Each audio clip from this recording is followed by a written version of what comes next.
So you know how they say third time's a charm? Well, hopefully it is, because this is the third time I'll be recording this video. The first time I didn't save it correctly. It was quite emotional. That's why you must always, always, always save your work. The second time, I told you the wrong measurements, so it didn't work out. And now I'm going to get it all right. So let's go on and let me show you what we're making today. We're going to go through and we're going to create the rear wing. Now, as you can see, it's quite nice. It's going to introduce you to some new aspects or new tools that you haven't used yet, including the line tool and the spline tool. Now, on top of that, we're going to look at dimensioning and setting up angles for dimensions. But before we continue on, I'd like to just explain why you'll notice mine have pin locator holes and pins. When I was first learning the program and first creating this plane, because it's what taught me the program, as I went through and figured everything out how to make it, it was unpleasant to say the least. I couldn't figure out how to assemble things properly. And so I went through and I added these holes so that I'd know that this hole connects to that. This pin connects to that hole and they link in together and lock in. And that's why we have them. You're utilizing a different technique because I've since grown in my knowledge. So let's continue. Let's get back to it. And once again, if you have any issues or questions, please ask your teacher because they're an absolute legend and should be able to help you out. So coming across, create a new part as always, letting that load. From here, let's go new sketch. Let's come through and select the front plane and then select the sketch. Or you can skip this front plane selection like I just did and clicked the plane. From here, let's go through and let's choose the line tool. Now yours by default should have the line tool just sitting there. Now the shortcut for the line tool is a little simpler than the circle one. Quick test. What was the circle's shortcut? If you can't remember it, it was Control-Shift-L. Well, for the line, it's simply, Control-Shift-C. For the line, it's simply L. That's right. All you got to do is hit the L button and you've got the line tool selected. Or you can come up as always and select the line tool there. From here, I want you to go to the center point as always and draw yourself out a 70mm line going out to the width. And once again, it disappeared because I was too far zoomed in. Press escape. Then utilize that again. Come through and draw yourself a 55mm line from the very center of that plane. I then want you to use the line tool again. Now, something about the line tool is if you've drawn it once, it's not going to stop going until you press escape. So hopefully you haven't found that issue already and can't escape. But if you need, or the other thing you can do is zoom in. Is lock it onto the end of a different line and it should have cancelled that. Anyway, it didn't. So remember, escape is your friend when you finish using a tool. Draw a line, press escape, and it removes the next function, which is super handy to know. From here, go up, select the line tool, come down to the end of the 70mm line, and draw a 15mm line. Now, it needs to be at a 90-degree angle. And I've gone through and I've typed in 15 without my line being set to 90 degrees previous or beforehand. And so what I want you to do is press tab and then press in 90. And that will actually lock that in at 90 degrees. And you can see that it's saying right here that that needs to be 90 degrees. Has to be, which is great. Use that line tool again. I'm using the shortcut now since it's so simple. The shortcut is L for line, Loser, or Taylor Swift's new album, Lover. Just a random fact there. Coming through, select that and move up a whopping 42mm. Zoom out so you can see it all. Then give yourself a 26mm line coming back across. 26. And press escape. And you should have something that looks like this. Now you've got some dimensions here. And something kids always say is, Sir, I've spent so long trying to figure this out and I can't figure it out. Oh, what's the issue? My dimension line doesn't look the same as your line. No, your dimension line can sit there, can sit here. The dimension lines do not matter. So if it tells you a number, where it's sitting doesn't matter.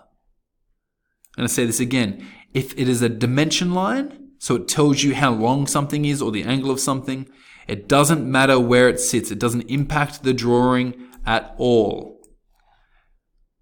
There are particular ways on where to place them. Now, if you're having trouble and you want to move one out of the way, just select the number once, click and hold, and then drag down to where you want it to be. If you double click, it'll allow you to change that dimension. Now, if you double click on the line, once again, it'll allow you to change that dimension. If you click the line and drag, it doesn't give you the option to move the dimension line. So you must do that by selecting the numbers. Enough about dimension lines. Let's keep moving. You've used the line tool. You're probably a pro at it by now. And the shortcut for it is, of course, L for line. Coming up, we're going to go underline now. There's the line up top and then it says line with a little arrow beneath it. Select that and go down to spline interpolation, or the interpolation spline. Not the control vertex spline, but the interpolation spline. Select that. And from here, you're going to click on the end of that 26. Click randomly in the middle of nowhere. Then click on that 15, end of the 15. Then come down and I want you to select on the end of that 55. Now, as you can see, you can create all kinds of weird shapes with this tool. And yes, you can waste many hours playing with it. But let's not get caught up there. You need to come down and you're going to select that green tick. Now, if you press escape, you have to redraw the whole thing. You must select the green tick. Must you click the green tick? You must click the green tick. Say that 30 times and say it real fast, maybe even 10. You must click the green tick, you must click the green tick, you must click the green tick, you must click the green tick. And it turns out it wasn't that hard. Click that green tick. From here, you don't always have to like what the line looks like, because we gave it that extra dot in the middle, so we can change it up a little bit. So by coming through and selecting that dot there, you can bring it out to look like this, which is not what we want. Bring it in to look like that, which is also not what we want. I'd like just a nice little basic curve there. Another cool feature you can do is you can always edit those measurements afterwards.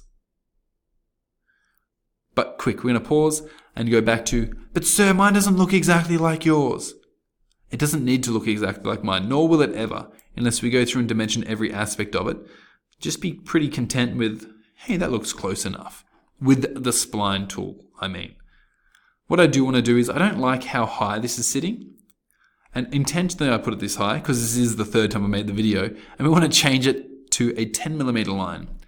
Now, you could go up to your dimension tool, and it will cause you all kinds of problems. The reason it will cause you issues is because you're over dimensioning a line. So you're going to come through and you're going to do this, and it's going to come up with a little box here. Adding this dimension will over constrain the sketch. Choose accept or create a driven dimension. Now press cancel. You don't want to over dimension, and it does that to stop you from saying you are 15mm long, and then you're saying with another command you are 10mm long, and the computer can't figure that out. Is it 15 or is it 10? So you just need to change the initial one that you've done. So double click on the number, go to the number, double click, and then you can type in the measurement you want, which is 10, and go from there. And then, oh sir, but it screwed up my line. Yeah, cool, fix the line. Oh no. Uh-oh, what have I done? Oh, it's giving me hassle because I'm still in the dimension tool. Press escape to get out of that dimension tool and select that green little box there. So if you've selected a different line, is it going to do it for me? No. Anyway, you can select the green box and you can shift that around. I'm going to have mine sitting probably about there. And once again, you can do it however you like. This is your little bit of creative flair you can come through. What I don't want to see is any of this action, because it's going to cause issues later on. So it should be coming pretty much straight down and giving us a bit of an arrow there. From here, we want to just delete a couple of lines, like that line just there that says 10mm, delete that. It'll still leave the dimension there, but it will have removed that line. And it's going to save us problems later. Now, this is half a wing. And there's a great tool to overcome that. It's called the mirror tool. So for the mirror tool, you can select one line or multiple to create an identical copy on the opposite side of a line. It's like a mirror. So the first thing you're going to do is select the mirror tool, which is up here. Select that. Then I want you to highlight the entire, all of your measurements and lines on the screen, like so.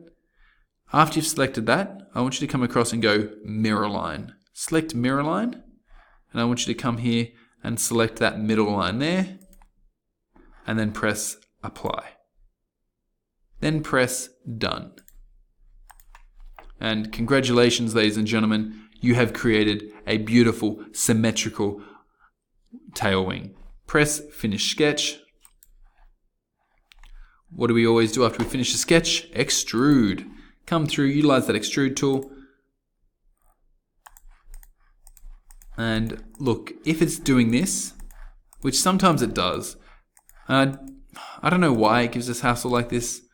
I grew up utilizing a different CAD program. This is still a really good one. So what I want you to do is come back over to your sketch here, double click, and I want you to delete that 42mm line in the center. Then we're going to try it again. Press extrude, and it's still not working for us, which is fine. Press escape. We're still in that sketch. So you come through and delete these lines. And sometimes if you've got too many lines chilling around, this program really doesn't like it. So I'm going to go straight back to my front view so I can see everything. I'm going to select those lines there. And to do this, I'm selecting part of a line, but I'm not selecting the whole thing. And so I can just press delete and it will remove that line, but won't remove. If I've selected or highlighted the whole thing, it will delete it. If I haven't, it won't affect that line, which is super handy. Utilize that line tool again, which is L on your keyboard. Click the end and click there, and then come down to the bottom, select that green spot to that green spot. Press E for extrude. And ladies and gentlemen, we've done it. Type in 12 for 12mm, press enter. Believe it or not, in the other 2 takes of the video, that didn't happen. But I'm glad it happened here because it's allowed me to show you how this works.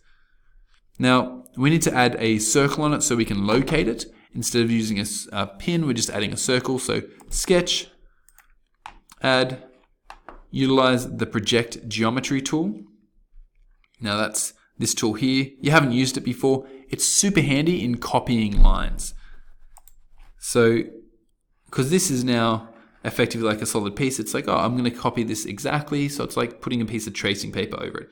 And you see a lovely yellow line appear. Yours might be a slightly different color, but on mine, if you can see it, you'll see a yellow line, which is highlighting that that's the line that's just been projected. Use your line tool again. Go from the center of the top yellow line to the center of the bottom yellow line. Now, if you're going across here, the center will always go green. The center and the ends. Go to the center, select that, get your circle tool. Watch this, going up, going up, going up, going up, and green. And that means it's at the very center of that line. Go out, draw yourself a let's go 3mm line, a circle. Press escape, select that line there, press delete. And to keep our drawings nice and neat, let's just delete the rest of the lines because they're not needed to be there anymore. Select that and delete, and then press finish sketch.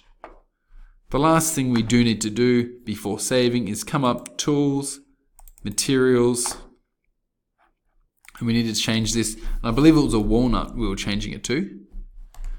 Come across, select that. You guys know how to do this now. Select the walnut coloring, get out of that, and we need to save it. File, save as, and this is the rear wing, R-E-A-R, wing, W-I-N-G, rear wing, and press save.